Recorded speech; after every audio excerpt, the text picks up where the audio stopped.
আজ ছিল গুরু পূর্ণিমা।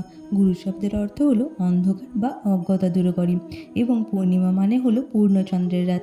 তাই গুরু পূর্ণিমা হলো সেই দিন যখন গুরুরা তাদের শিষ্যদের জ্ঞান ও আলোর পথ দেখান। অন্যদিকে বলা হয়ে থাকে পরমেশ্বর শিবের দক্ষিণামূর্তি রূপকে গুরুমূর্তি বলা হয়। সপ্ত ঋষি ও ব্রহ্মা বিষ্ণু সহ সমস্ত দেবতারা এই মাসের পূর্ণিমা তিথিতে মহাদেবের কাছে পরম জ্ঞান লাভ করেন। শিবকে আদিগুরু মানা হয়, তাই এটি গুরু পূর্ণিমা বলেই পরিচিত। আজ যেহেতু গুরু পূর্ণিমা, তাই সকাল সকাল স্নান সেরে আমি ঠাকুর ঘরে চলে এলাম। তারপর গোপালকে ঘুম থেকে তুলে গোপালের মুখ হাত ধুইয়ে গোপালকে ভালো করে স্নান করিয়ে নিলাম। স্নান করানোর পর গোপালের পোশাক এবং অলংকার দিয়ে খুব সুন্দরভাবে সাজিয়ে নিয়েছিলাম। ঠিক একই রকমভাবে প্রভু গণেশকেও আমি স্নান করিয়ে পোশাক পরিয়ে সুন্দরভাবে সাজিয়ে নিয়েছিলাম। তারপর প্রভু গোপাল, গণেশ এদের পুজো করে ভোগ নিবেদন করে আমি নারায়ণ পুজোর জন্য আয়োজন করছিলাম। আর যেহেতু পূর্ণিমা, তাই আমাদের বাড়িতে সত্যনারায়ণের পুজো হয়। সত্যনারায়ণ পুজোর জন্য দিদি এদিকে ভোগ আয়োজন করছিল।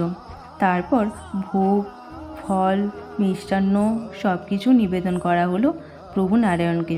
তারপর ঠাকুরমশাই এসে ভগবানের জন্য সিন্নি তৈরি করলো। সিন্নি ছাড়া তো সত্যনারায়ণ পূজা অসম্পূর্ণ। আর এইদিকে ঠাকুরমশাই খুব সুন্দরভাবে পুজো করছিলেন, আরতি করছিলেন। মনে হলো একটু ভিডিও করে রাখি, তাই ভিডিওটাও করে নিলাম। সকাল থেকে যেহেতু ব্যস্ততার মাঝে ভগবানের জন্য কিছু নিজে হাতে বানানো হয়নি, তাই মনে হলো সন্ধে দেওয়ার সময় সত্যনারায়ণ পুজোর জন্য আর আমার প্রভু গোপাল এবং গণেশের জন্য নিজে হাতে কিছু বানিয়ে ভোগ নিবেদন করব। আর যেহেতু গুরু পূর্ণিমা, সেই কারণেই মনে হলো। তাই কি বানাবো মনে করে মনে হলো একটু আলু ভাজা, লুচি এবং মিষ্টির আয়োজন করি। তাই আমি আলু ভাজা, লুচি, মিষ্টি এইসবেরই একটু সামান্য আয়োজন করেছিলাম। ভোগ তৈরি হয়ে যাওয়ার পর দিদি সব ভোগের থালাগুলো সাজিয়ে নিচ্ছিল, আর আমি ওইদিকে সন্ধে দিচ্ছিলাম।